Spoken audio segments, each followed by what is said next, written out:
Na mpendwa mtazamaji na msikilizaji, bane Clement Mzize kuondoka Uturuki.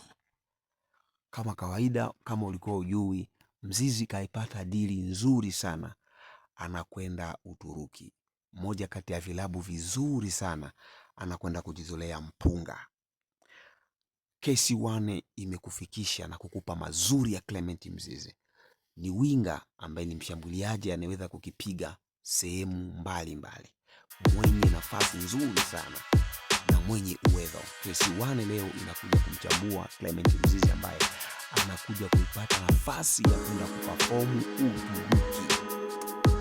Kama kawaida, Clement Mzize anacheza namba 7, 11 na namba 9. Kijana mwenye uwezo mzuri sana na mwenye control, akiwa na maamuzi makali sana zidi ya washambuliaji wote hapa Tanzania. Kumbuka kwamba dogo huyu ni mtu ambaye amesota miongoni mwa wachezaji walioweza kusota na kufikia malengo Mzize yumo, kwa sababu ametumika kazi mbalimbali za bodaboda na vingine na vingine. Leo uchambuzi unakwenda kumpa Mzize nafasi ya kwenda kuperform kwenye vilabu ya ligi zenye hadhi ya juu. Kumbuka kwamba ligi zina tofauti kubwa kwa ujumla. Ligi ya Hispania, Uingereza, Italiano, Ujerumani, Ufaransa na kuja ligi ya Uturuki. Ndio ligi nyingine ambayo ni bora. Kuna ligi ya Ureno, kuna ligi ya Ureno,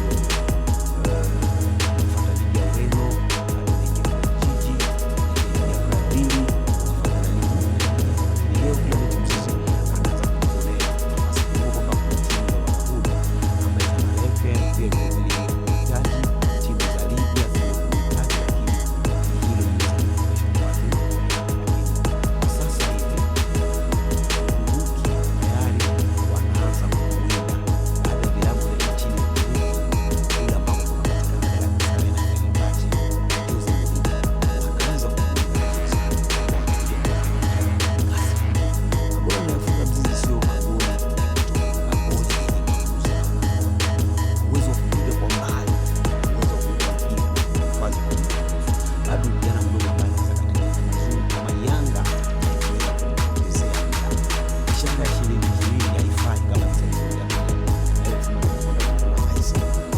lazima kwa Uturuki wao wanaweza kutokea Mzize ambaye anaanza kuonekana kama nyota mkubwa